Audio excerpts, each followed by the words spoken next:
Hey everyone, Jason here from Murideo. On today's episode, we have a really interesting guest who I've never talked to before, and that is the team from madVR. We've got Richard here, we've got Howard here. How are you guys?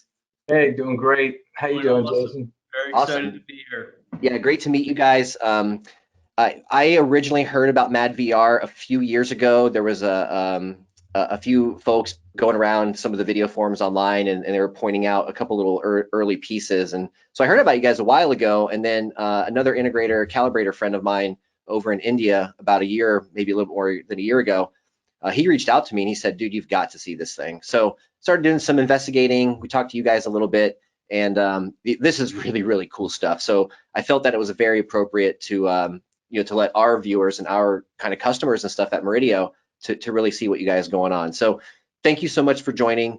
Richard, Absolutely. Howard, how'd we get here? Where'd you guys come from? How'd we get to this point in time? Sure. I'll be happy to explain. How you want to introduce yourself to kick us off? Yeah, how you guys doing, everybody? My name's Howard Leibowitz. I'm the Global Sales Director of madVR, and very, very excited to be here. And I'm Richard Latovsky. I'm the co-founder and CEO of the company. Jason, to your question, how do we get here? That's a great question. So, I'm a diehard videophile, always have been my whole life. My friends growing up would always kind of poke fun of me about, how much I was obsessing over video and screen sizes and always trying to do some sort of AV setup, no matter where I was, when I was growing up, college and things like that, where, you normally wouldn't see these kinds of things. And so about, I don't know, 5 years ago, I set on a project to create a cool home theater kind of, setup. And afterwards, I loved the room, but I wasn't really that happy with the performance of the video, and in particular the HDR processing. I looked around the market and thought, okay, there's an opportunity here to create a product that works how I want it to work and is easy to use and so forth. So I actually reached out to my co-founder Matthias Rowan, who is in Germany and the inventor of madVR and all those algorithms, and said, hey, why don't we put our heads together, and the rest is history. That's great, and I love these stories of I'm an enthusiast. I saw a need for something, and here we are. It's problem solving. It's not, you guys just didn't make up something and try to push it on everybody. This was something that you felt was needed, and I absolutely love that.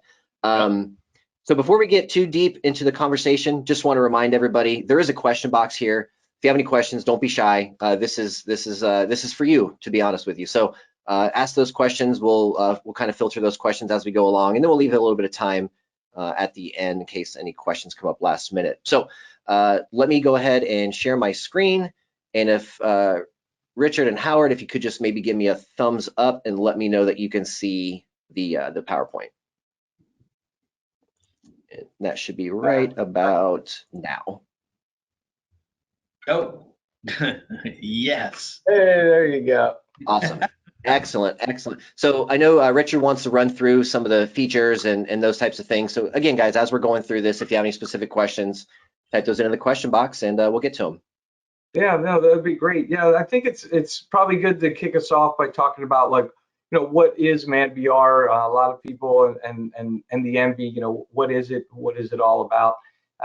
Essentially, my partner Matthias had created these algorithms for the HCPC world and the enthusiast community going back over a decade. The idea was to be able to take this and put it into a consumer electronics device, something that professional installers and markets and high-end home theater operators that didn't need to be computer experts to be able to build their own machine and maintain it and run it and install it and all that. We just wanted something simple. You could just plug in, turn the button on, connect a couple cables, and then never have to worry about it again. So that we created the madVR Envy. And really, the major highlights here are the 4K HDR dynamic tone mapping. My partner Matthias had pioneered dynamic tone mapping, has been doing that long before we saw any other types of implementations like that. We also have our upscaling, which is really amazing, especially it's an HDMI 2.1 device, one of the only few HDMI 2.1 output capable devices on the market. And so that allows us to do really cool things like upscaling to 4K, 5K. Like for example, some of the Barco CinemaScope projectors have native 5K panels. So being able to upscale and output 5K to those devices is really truly like a remarkable picture to be seen. And even 8K, the 8K displays are getting a little bit more popular now. So content is pretty light. Native 8K content is pretty light, but the real benefit can come from being able to upscale your 1080p and 4K sources to 8K.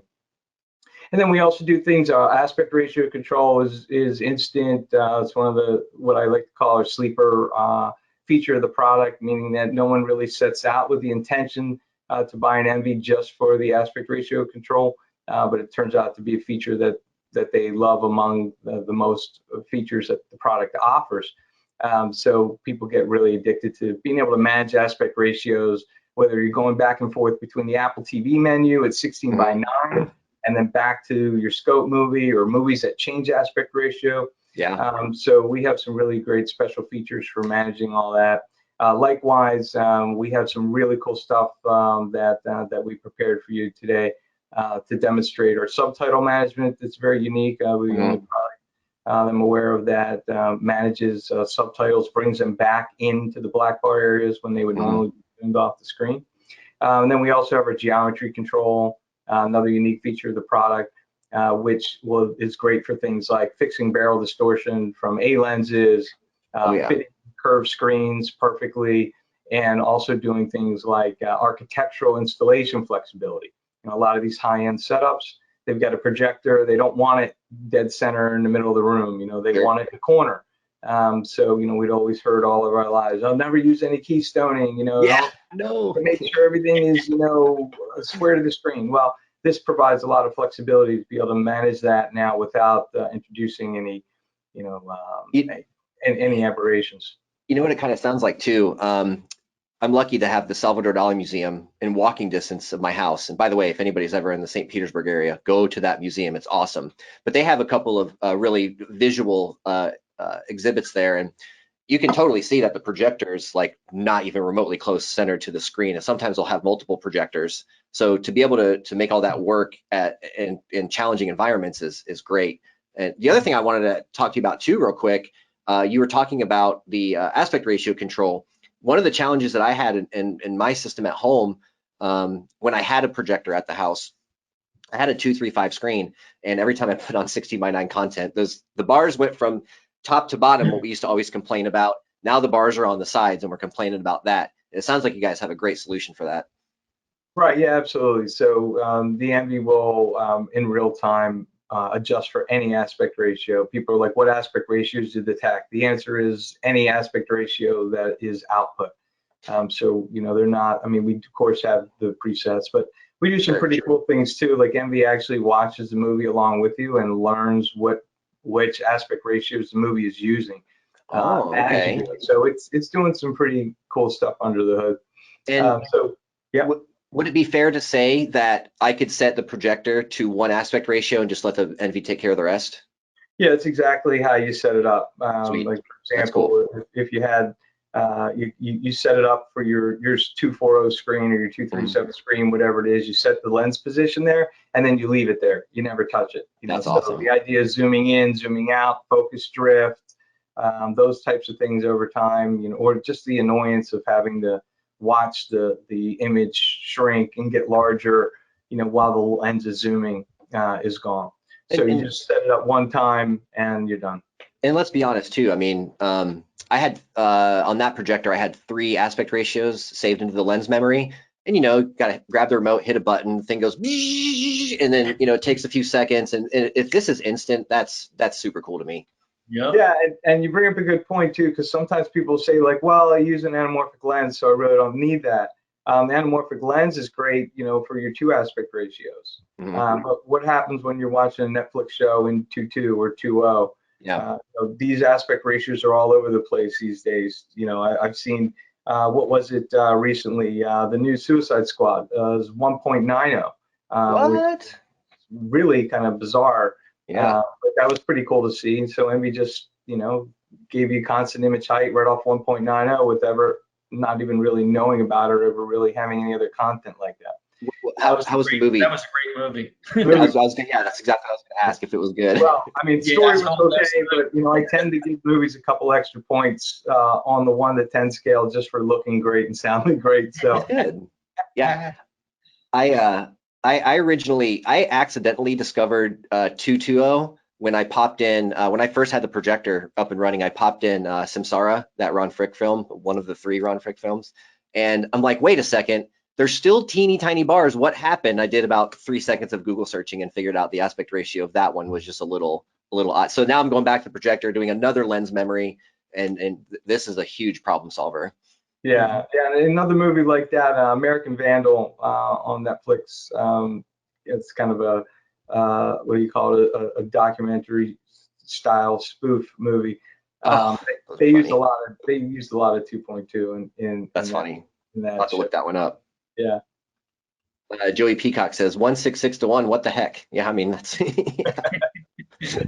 Yeah, no, it's great. So it's just one of the cool features of the product, the way it manages those aspect ratios. And essentially, we deliver constant image height. We integrate with all the major control systems. So Control4, Savant, RTI, Crustron. We have drivers available. That's awesome. For all that. And so we control all the screen masking directly over IP as well. So as the aspect ratio changes, you can also have changing all your masking. Your next column, I think, is going to be real interesting to especially to our viewers. But this is one of the things I was really excited to hear you talk about. Yeah, no, the calibration is really a big part of the whole experience. The difference. A lot of projectors these days, do a really good job out of the box, but there's still a pretty big gap between really good and perfect. So Envy, we interface with all the major calibration software products like Color Space and Calman.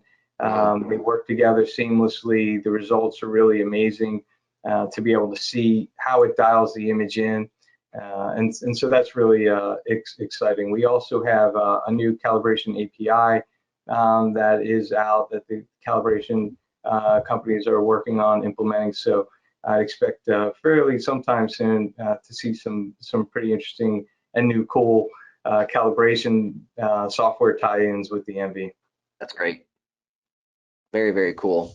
Yeah, another interesting thing about it as well is the size of our LUT. So for example, that's what I was going to ask. Perfect. If you do a 21-point LUT, we store all 21 points, and then we interpolate. Everything is processed internally, interpolated to 256 point cube. So about 16.7 million points. Operating within a much smaller LUT or a 17-point. Sure. LUT. So those are just kind of examples.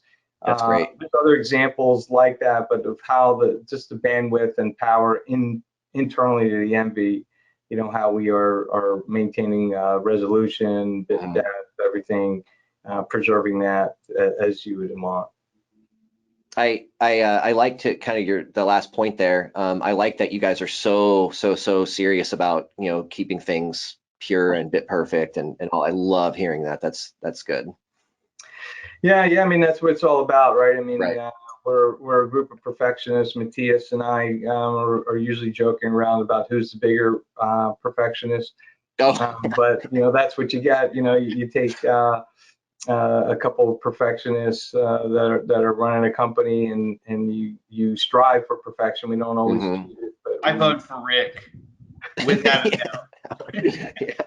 I don't know. It might be closer than you think.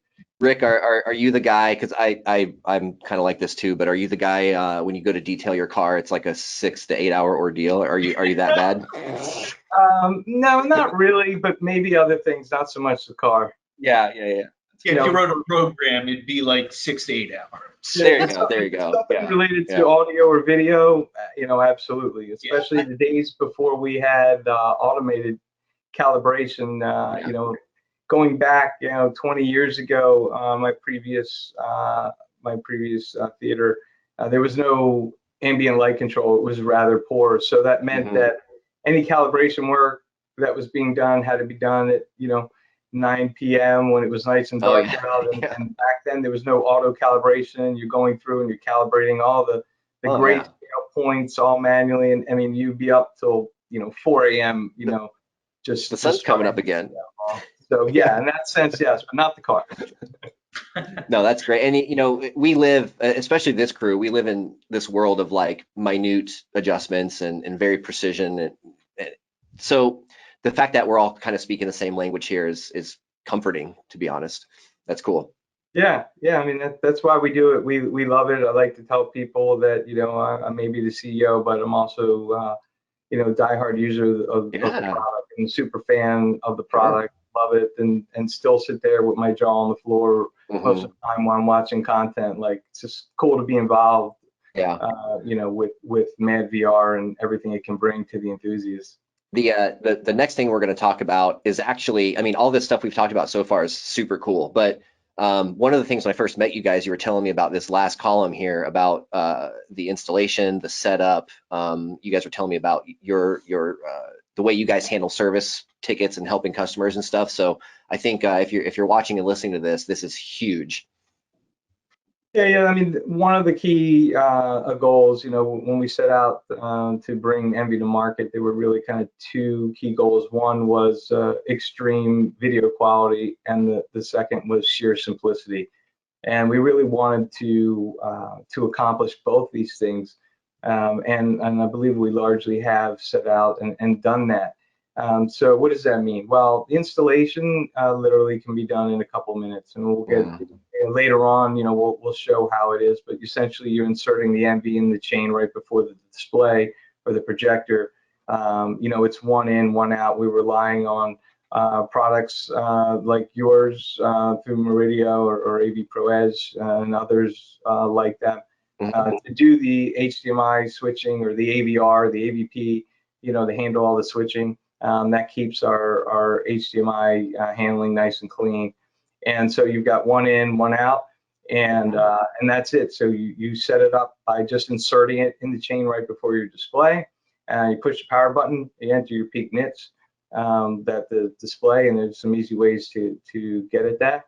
And then you're done. I mean, that's your setup. You usually have some settings to do in the projector, like making sure the projector is in the right color space, and the projector's HDR tone mapping is turned off. But it's really like a set and forget. And then when it comes to upgrading, it's all online, right? So we'll notify you if you want in the menu to show you that there's a new option available, a new update available. You download it. It usually takes 5-10 seconds to download and 5-10 seconds to install. You can jump between versions very easily. So you can install latest test builds. So you can subscribe and say, hey, I want your test builds, which are all experimental, right? Nice, so yeah. Think of it as our experimental group, and anybody can subscribe, through the Envy to receive those. And you try something out, and you're like, okay, that's not ready for prime time yet. You go right back to the other version, or you're like, hey, I'm loving this, and just keep using it. So being able to do that, and then the dealers also love having remote support. Oh yeah, that's big. As a dealer, you can log into your customer's Envy with their permission and go ahead and configure things, show them around the menus, act and be just like you were in the room with them, and they everything. And especially in the days with COVID still kind of persisting, the ability to do support work remotely remains very important to our dealers. That's cool. So great features. This all sounds pretty. At the end of the day, it comes down to the picture and what you guys are able to do to it. So I think in the next few slides, you've got some good examples, yeah? Yeah, that'd be great. Okay. And let's move to this one. Okay. Tell us what's going on here. There's a lot going on.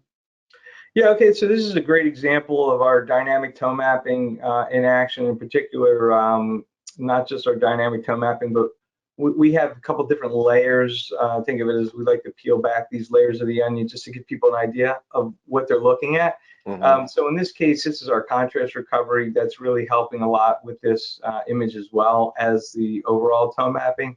So for example, you can see in box 2, look at the difference in contrast between the Lego blocks, in the version without envy. And when I say without envy, I mean HDR tone mapping that's being done but not by envy versus HDR tone mapping being done by envy.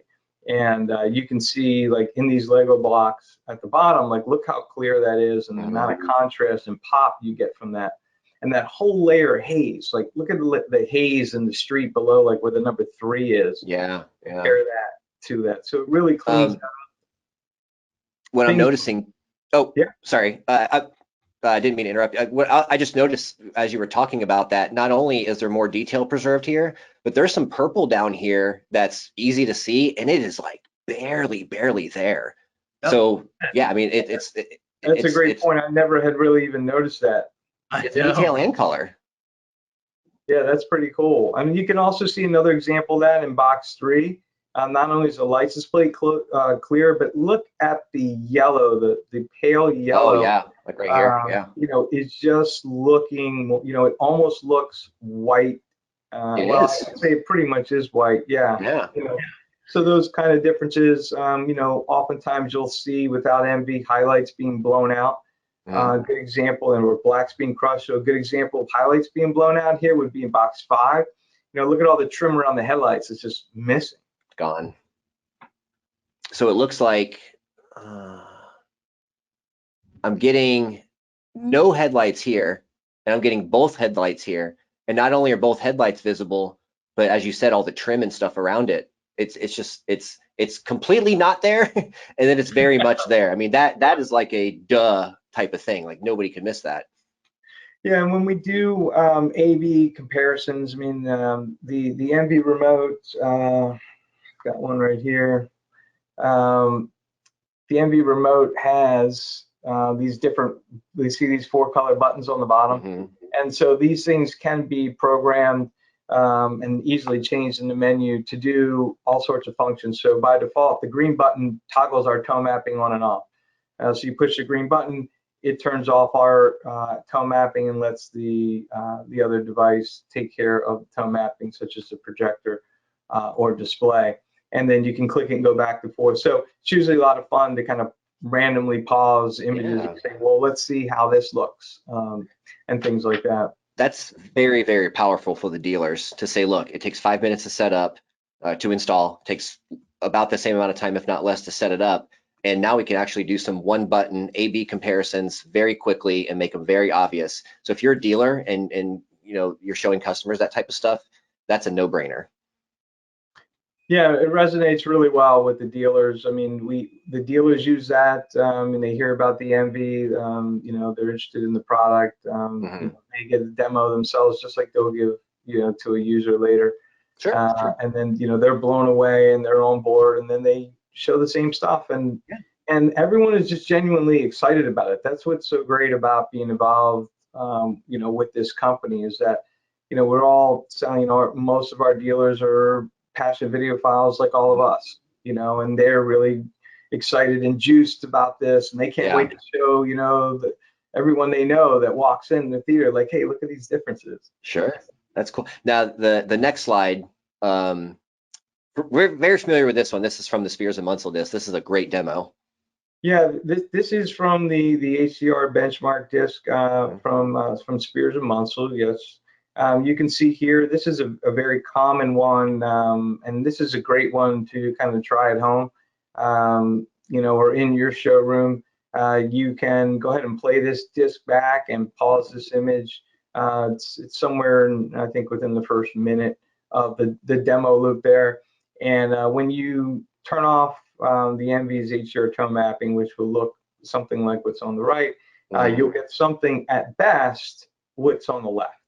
The one that says without envy. And when I say it's at best, typically this is about the best that you'll tend to see it.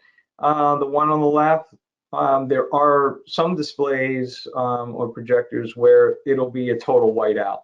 Mm-hmm.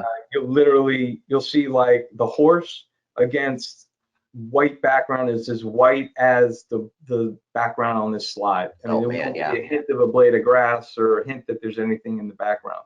The grass is standing out to me, that it's there, but just like kind of in the previous slide with that purple, you can see the color of the grass. So again, it's detail and color all at the same time. And also too, like it's very apparent on the right that the horse is brown, like that you can see that from a mile away. Over here, it's like, ooh, I don't know. Yeah, you've got a great eye, Jason. It's incredible. It's a blessing and a curse. My ears are almost as good. The next one that we'll look at, I'm not sure where this came from, but it's a really cool shot and a really good thing to show people. This is very obvious too. Yeah, this is also off the HDR benchmark disc. Mm-hmm. A little bit further into the clip. Oh, yeah. This shows our highlight recoveries, another unique feature to the NV. As you can see on the left, without NV and the highlight recovery, you have a lot of the fine details when compared to the right that are just mush. Yeah. They're just crushed.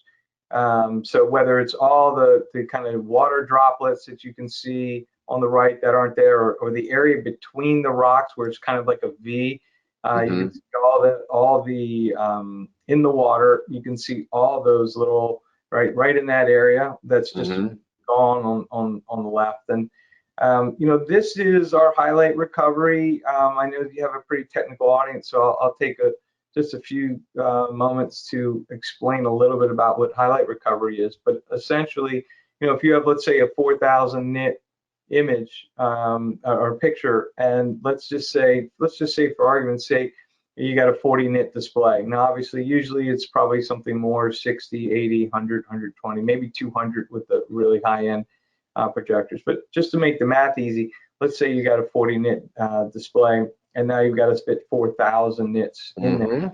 So now you've got basically a factor of 100 to 1, right? So not that dynamic tone mapping algorithms are this crude, but again, just to make the math simple, let's assume you had to scale it from 4,000 to 400 to 40 by dividing everything by 100. So essentially, let's say you've got two pixels that are next to each other. One's 3,900 nits and one's 4,000 nits. You got 100 nit difference between those pixels, and something that like a reference 4,000 nit monitor is going to pick up.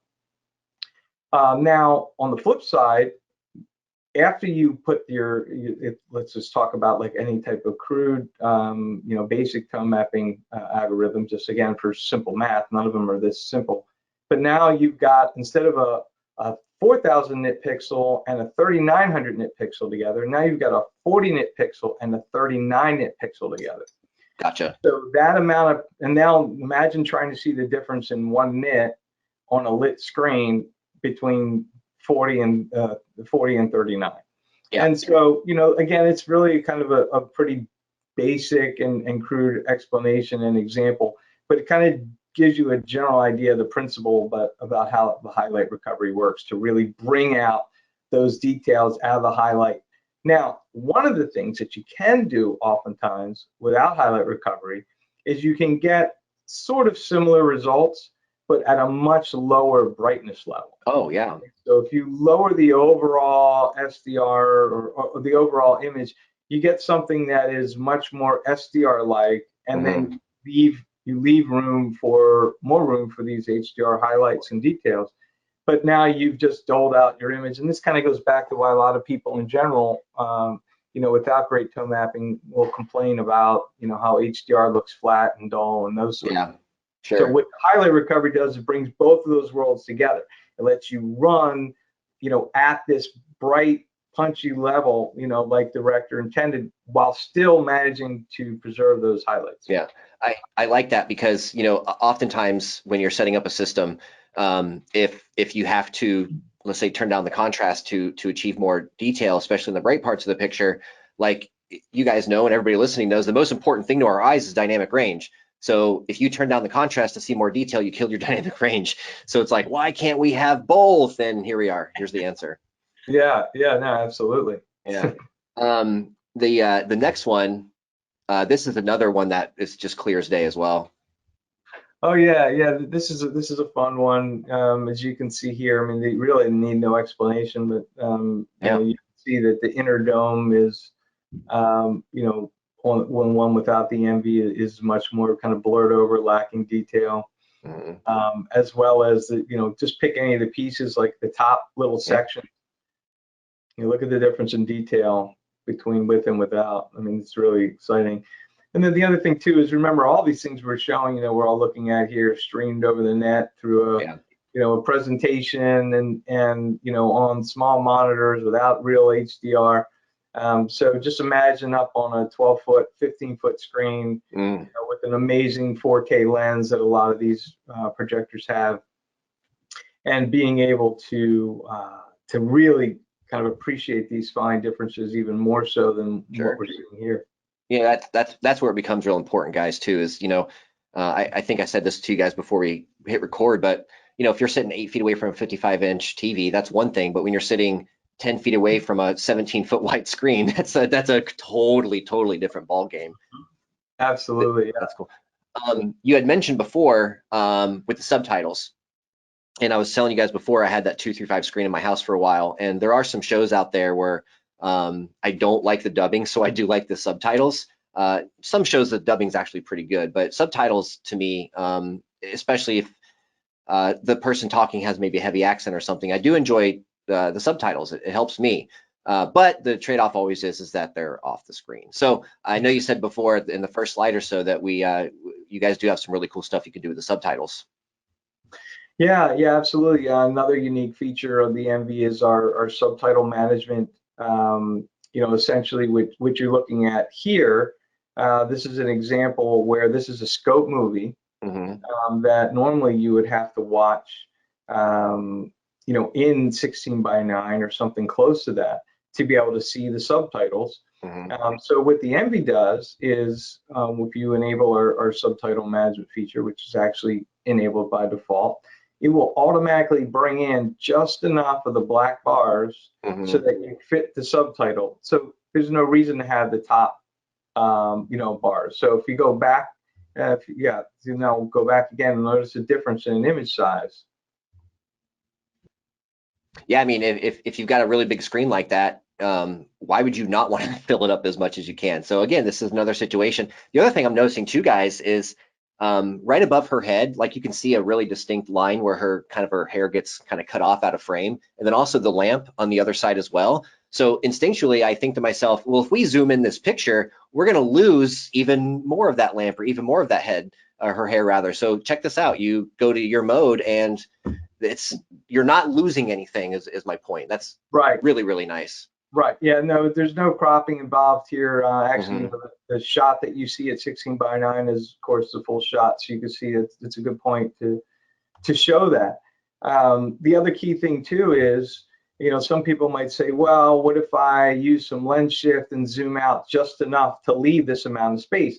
Well, you can do that, but that presents a couple challenges. One, what happens when you got two lines of subtitles? So now you got to zoom back out. Now your black bar is back to where it was. And Right. then the other thing is, you say, okay, well, I could cheat, a little bit and have the top, zoom to the top. So then what happens when you have subtitles in the top? Yeah. There's plenty of movies that have subtitles at the top, and there's Definitely. movies where it goes back and forth.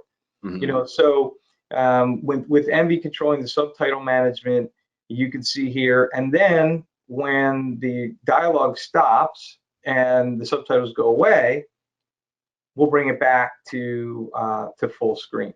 Now, of course, one of the questions that comes to mind is, well, what happens during a dialogue? Two actors are in a scene together. Mm-hmm. There's talking. There's a 1-second pause. There's more talking. 3-second pause. There's more talking.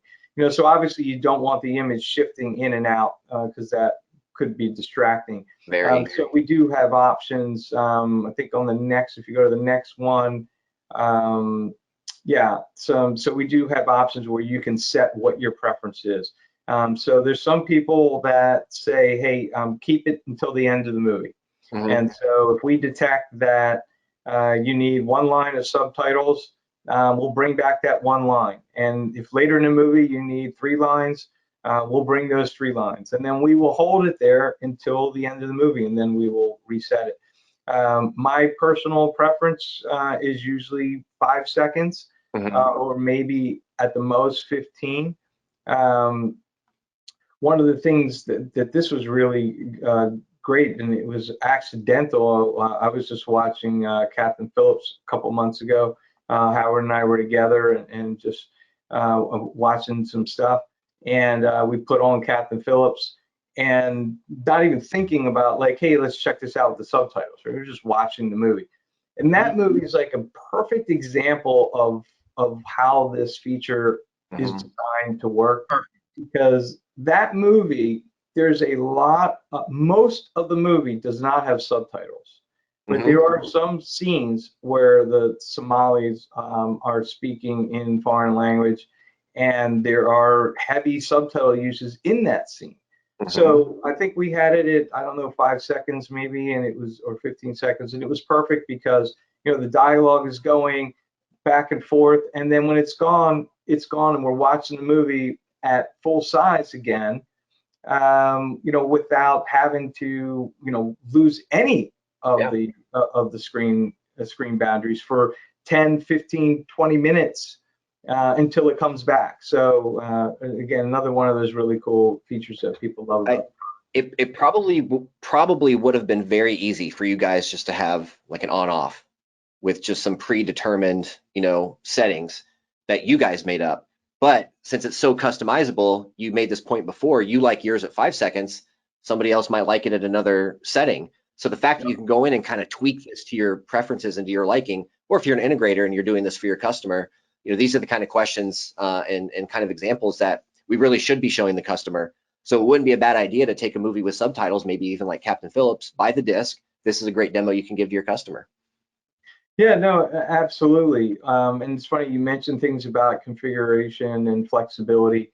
You know, we really strive to not only provide flexibility, but to do it in a way that's really intuitive. Our product, we have a really cool, unique way of approaching profiles that let dealers kind of set up different profiles and be able to recall profiles through control systems. I won't get into that today because we could talk for hours. That's a whole nother profile system. But you know, instead of using like a typical like memory bank setup that you see most manufacturers use, we kind of have a hierarchy-based system where any one or more menu items from one or more menus can be combined into a profile and just overlaid setting-wise over top of the base settings. Nice. So it makes it really easy to make a change, or then later decide that you want to change a base global setting without then having to replicate that and keep modifying all those things. But you talk about the flexibility. Look at the subtitle handling. Show subtitles plus the padding. If you go back a couple of slides for a second, please. One more. Okay, you notice, look at there's your 1% padding underneath the you can do this. Right there, okay? yeah. Between that and the black bar, the end of the black bars, there's a 1% padding. There's an option for no padding, which in my personal opinion looks a little bit cut off, even though it's not, it's just perfectly tight. For those that say, hey, I want every single, you know, every single bit of the image size I can squeeze out. There's some that would say that they would rather have an equal amount of padding above and below. So we have all those different padding options. And then if you could go back again, please, to those settings. You'll notice too, the zoom stickiness, we already talked about that. But take a look at this. There's this whole top zoom stickiness settings, right? So you can have different settings for either. Or you could say, hey, any subtitles at the top or anything at the top, I want to come and go instantly with no stickiness or 5 seconds, but I want subtitles at the bottom to stay till the end of the movie or for 3 minutes. Sure. This is always interesting to me too, because, you know, I talk to a lot of end users, you know, and it's a lot of times it's a situation where, let's just say, a husband and wife, and you know, the husband wants to maybe watch a movie, or the wife wants to watch a movie while the other person is kind of winding down or even sleeping. So, you know, they might have to mute the movie or leave the volume super low. And here you have all kinds of options to do your subtitles however the heck you want. I like that. Yeah, absolutely. And you could always Yeah. put them in a profile, recall them a Mhm. certain way, anything like that. And it's just Um, so it's really nice being able to have all that kind of flexibility. Now, I haven't seen this in action yet, admittedly, and I can't wait to. But so excuse this question if it's kind of maybe a silly question, but when you're going from captions to no captions, is that kind of just like an instant sort of thing? It's not like moving in any way, just bam, it's there. Correct. Okay, Correct. cool, cool. Now, after your designated time. So Sure, if you sure. said you want 5 second stickiness, once that subtitle goes away, we'll wait 5 seconds. Then snap, Boom. it'll be back out like Awesome. that. Um, Now, you did bring up another interesting thing about the dealers and the integrators that I think it's important to mention that reminded me of that, which is that we have all sorts of tools to be able to clone NV setups, save setups. So after a dealer or an integrator is done setting up a unit, they can save the entire setup to the cloud. And you can also save and download the setup locally. So for example, let's say you have a certain projector that you're frequently selling with Envy, and you know that, hey, we like to set up we find our customers like the subtitles set up this way, and we find that they prefer their HDR settings this way, and we like to have predefined profiles for A, B, and C. You can set those up once, create a master image, and then when you go to do your next install, literally is about a 1 second operation to flash the new Envy with your personalized settings. So again, just speed in the field of being able to set these things up, configure them, monitor them. Those sorts of things are great to That's be able good. to do that. Yeah. We had mentioned kind of at the beginning here about the ease of the installation and the ease of the setup. And I know you guys are all about the simplicity. And I must say that when we look at the unit itself, I'm a sucker for like super clean, kind of set super modern. And it looks like, and you guys can correct me again, I've never seen one in person yet, but that looks like a really nice, like is that like a brushed aluminum on the front? Yeah, it's exactly, but it's anodized brushed aluminum. Yeah. Black, as you can see. It's a nice looking and like piece. you point out, very nice, very clean. It's got one little power LED and a power button. You can't see it in this picture, but there's actually a little wheel underneath. If you were to put your finger on the LED and slide it all the way to the bottom, and then right under where your finger would be, there's a little dial there where, if you happen to have the Envy in a place where you don't want to see the light, you can turn it off or control its brightness. Oh yeah, good point. Yeah, very, very, very, like everything else, we try to keep it minimalistic and easy to use and operate. As you can see in the menu systems, it's very easy to, our dealers love it because it's easy for the setup, but our customers also love it because they like to experiment. So we encourage experimentation. You cannot shoot yourself in the foot. The Envy backs itself up every day. Oh, nice. So, the dealer gets a call, oh, my kid had some friends over and they were mucking around with the remote control. And they did that never happens. Look right. You say, no, I don't have a backup, the dealer can always say, hey, download our saved settings from the cloud with one click in the menu, or go back to your settings from yesterday. And then the customer says, well, how am I supposed to do that? You say, well, you go to that place in the menu and you click restore from yesterday. I mean, it's very, very simple in that sense. So we like to encourage our customers to experiment, see what kind of HDR looks you like. It's like salt, pepper, any other kind of seasoning. Sure. Some people like spicy, some people don't. So play around with the settings, save them in the profiles, save them. In fact, any change you make to the Envy is temporary by design until you actually click a button to save it. And the reason for that is So you might be watching a movie and you feel like, hey, you know what? I want to make this movie extra this, or I want to do little that, whatever seasons you want, maybe just for that particular movie. Like let's say you're watching something off of broadcast TV and it's fairly grainy and it's got quite a bit of compression artifacts. You go ahead and turn those features on for us to clean that up.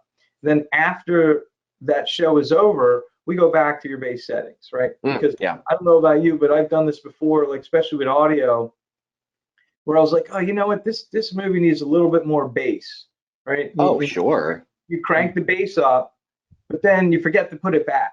Yeah. Right? Yeah, And then like, a month later, you discover this, you're like, oh my goodness, like I've been running this the whole time and forgot to put it back.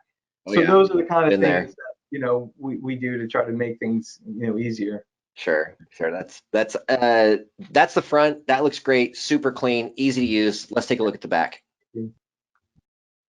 Yeah, so as you can see here, you've got, this is kind of goes back to what we were talking about before about installation. You've got your input, you've got a zero latency pass-through, and you've got your output. So in a typical installation, you literally you take the MV out of the box, you put it where it needs to go. You take the HDMI feed that was going to the display, projector, what have you. You plug it into the input. You take the output from the MV. You send that over to your display. You turn that button on the front. You press that power button on the front, and that's it. You're done. That's incredible, guys. I mean, just the 5-minute installation, maybe less than that to set it up, and then within however long it takes to load the disk and go to the chapter you want, you're demoing stuff for the customer in less than 5, 6, 7 minutes. It sounds like that's powerful stuff. Right. Yeah, it makes it great. A lot of our customers, a lot of our dealers do in-home demos. Now that COVID is hopefully somewhat getting better. We're starting to see that come back a bit. So just being able to, like you said, walk into a customer home, with a unit and set it up in a few minutes and not plan to be there for hours. Now, Right. they wind up there for hours anyway because the customers often won't let them leave. And I want to see that scene, and I want to see that scene. Yeah, for sure. So that's really, a nice feature and way to demo it. So just out of curiosity, again, not seeing the piece live yet, is any of the stuff down here used? No, you've got an IR dongle there in the bottom left, and the remote is actually by default works over RF. Okay. Not pictured here. There's an RF dongle. So you've got the remote that does RF. You also can push a button sequence on the remote to put it in IR. And then you can also, of course, use IP, which is what most of our dealers use to control it. Yeah, that seems to be the way to go these days for control. That's nice. That's great, guys. I think that's actually the last slide. So let's maybe open it up to some questions. I've got a couple of good ones here. First question is, how are you guys with the Envy specifically with like motion artifacts? It's great. So motion artifacts, we don't introduce any motion artifacts. We do actually have some handling in there for frame blending and doing things like converting 24 to 60. It is really more of a stopgap at this time.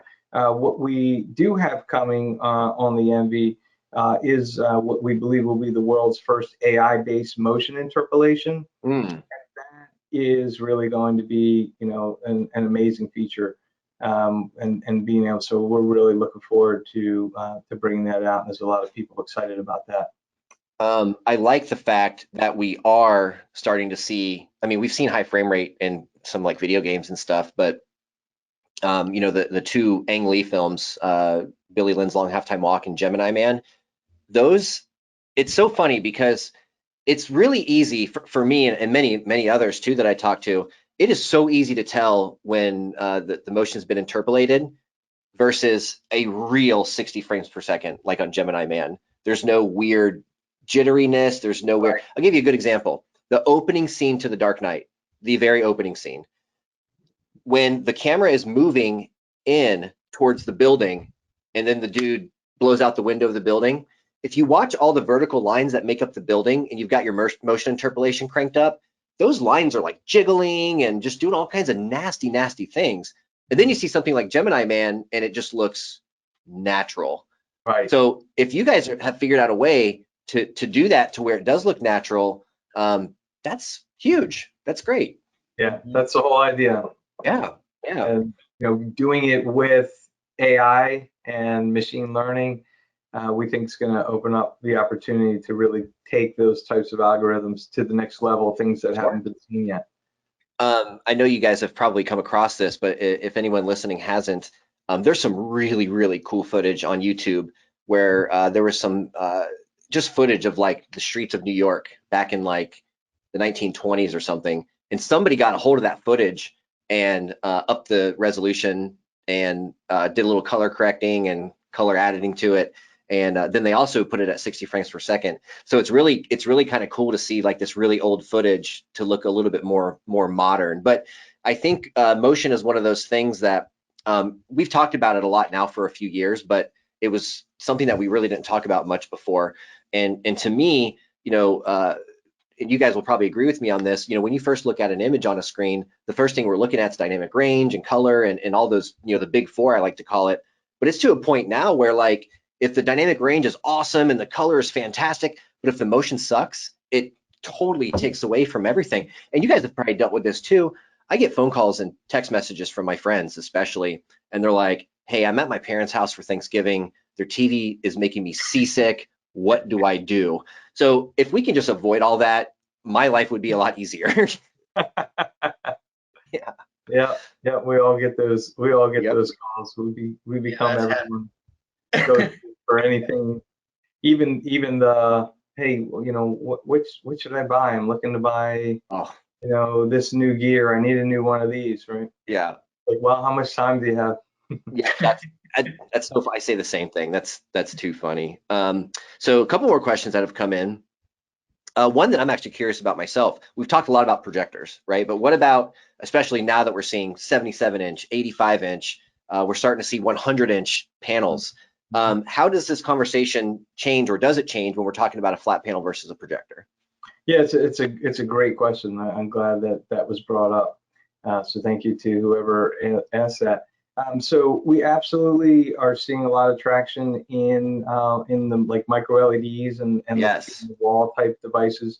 There are MVs that are already running on very large Samsung wall projects around the world. Likewise, pairing it with something like Samsung or planar micro LED, they're amazing together. So you do have benefits. Yes, they are bright. A lot of them do not achieve the spec brightness, so they're not actually as bright as you would, that you might think, oh, well, maybe there's not as much HDR that's needed there.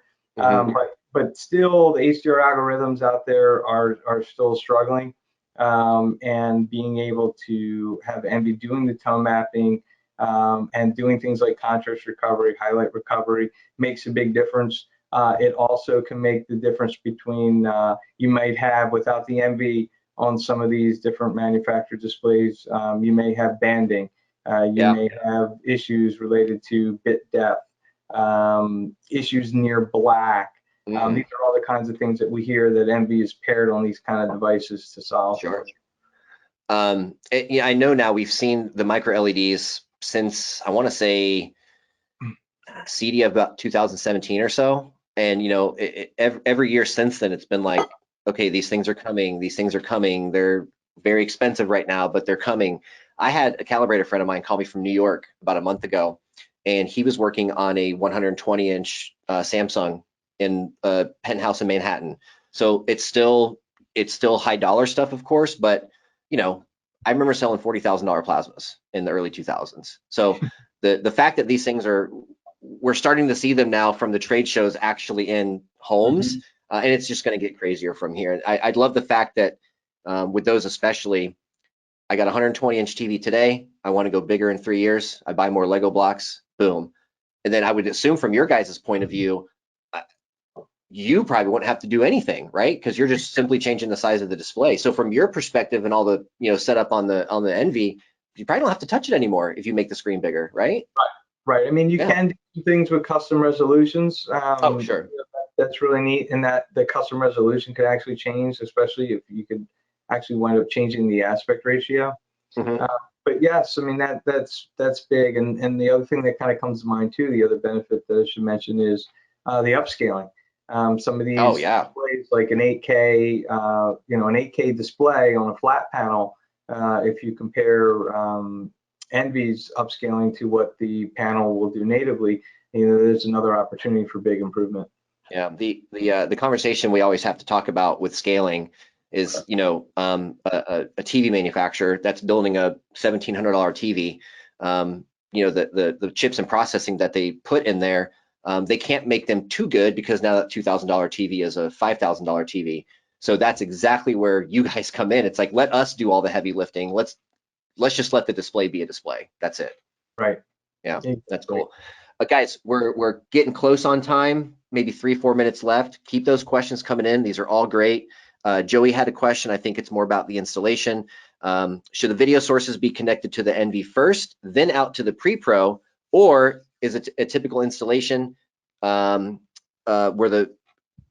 the AVR or the pre-pro goes into the NV and then to the display? And I think you guys kind of answered that before, right? Like, this should be the last thing in the signal chain before the display, right? Right, exactly. Do all your switching, do everything just like you didn't have an NV in the chain, and then just pop the NV Just put it in. which also makes it really nice from a retrofit project to install. You don't, not in the rack redoing all your cabling or anything. You literally, or to do a demo, right, where you take it to a customer house, you're not pulling apart their whole rack to do a demo. You just grab the feed that was going into the projector and stick it into the NV, and you're done. So even if you are putting one in a rack, it's going to take way more time to install it into the rack than it's going to be to actually get it up and running and set up. That's super cool. Right. There's one last question, and if you guys have any more, again, we got a couple minutes left. Have you guys been able to detect or measure any AV latency after the NV? Do they mean like NV latency, or? Yeah, I think the question is the NV adding any latency, but based on the stuff we've talked about today, I would guess no. Yeah, well, we actually add latency, and a good amount of that is intentional. I mean, that's part of how we do our magic. So, we know when the scene changes are coming. We know when brightness things are coming long before you do. Same thing with the aspect ratio detection. Long before your eyes will see that the aspect ratio has made a change. The NV knows. Sure. And so we do have some latency that is fully accounted for automatically in most cases through the AVR or AVP, those that support auto lip sync. So as long as you have auto lip sync turned on, you don't need to do anything further. It takes care of that. And there are some AVRs or AVPs that do not provide auto lip sync, in which case there's a fixed value. You got to test your system to see what it is. It varies based on everything. The AVR, AVP has its latency. The display has its own latency. NV has its, and then you figure out that number and you put it in one time and you're done. And, shameless plug here, guys. But if you have, for those of you who are listening, depending on some of the Murideo stuff you may have, we can do some latency tests. So if you do see a mismatch in voice versus audio, voice versus picture, measure the latency, make that adjustment in your AVR or your processor, and boom, it's a super simple thing. That's great. Sammy says, and I think you guys mentioned this before, but just in case somebody may have missed it, are we at HDMI 2.1? I think you said that at the beginning. Yeah. The NV outputs HDMI 2.1 already, HDCP 2.3. Excellent. And guys, that is it. We're right at an hour. I'm so proud of myself for not dragging on too long, because half of mine go over the hour. Thank you guys so much. If there's any questions that you guys wanted to ask, maybe we didn't get time to answer them here. hello@madvr.com, right? Yeah, that'll do. We also have madvrnv.com. There's a lot of information up on our website, more details, all sorts of guides, information about in the download section. You'll find information about there's great calibration guides Sure. for the calibration software. If you want to get an idea of what the flow is like or what's involved to calibrate it. There's setup guides for Barco projectors, Sony projectors, JVC projectors. Oh, that's great. To give you an idea of that is, and then we also will be at CEDIA. So we hope you guys will come out, see us. You'll have an opportunity to play with MVs there and really get to see them firsthand. That's great, guys. Thank you so much. Again, any questions you might come up with later, if you're maybe even watching the replay and you have some questions, again, hello@madvr.com. Cool. Well, thanks, guys. Again, I think I've said this in the last few episodes that we've done here. I really want to cater these webinars and whatnot to the installers and integrators and distributors out there. So if there's any specific topics that you want to touch on, or if you want to go even deeper, we can certainly set up another session with Howard and Rick here, and maybe we could look at some menus in a little bit of a deeper type of session. So anything that you guys want, we want to be able to help you with that stuff. We want you to be able to blow your customers away with stuff like this. So Rick, Yep. Howard, any last words? No, just wanted to say thank you, Jason, for putting this together, and thanks to the owners for joining us. This has been a lot of fun, as always. Thank you. Yeah, good time, guys. I'm excited to see you at CEDIA. It's going to be really nice to see humans again. That'll be we get in person, Jason. Thank you. Yeah, that'll be good. And guys, if you are going to be at CEDIA, we will have a dedicated Murideo booth. We'll be doing some demos and stuff on some of the test gear, and we'll have some calibration gear and stuff like that. So feel free, swing by. Guys, thank you so much. Lots of fun. And yeah, we'll see you next time. Okay. Bye, everyone. Bye.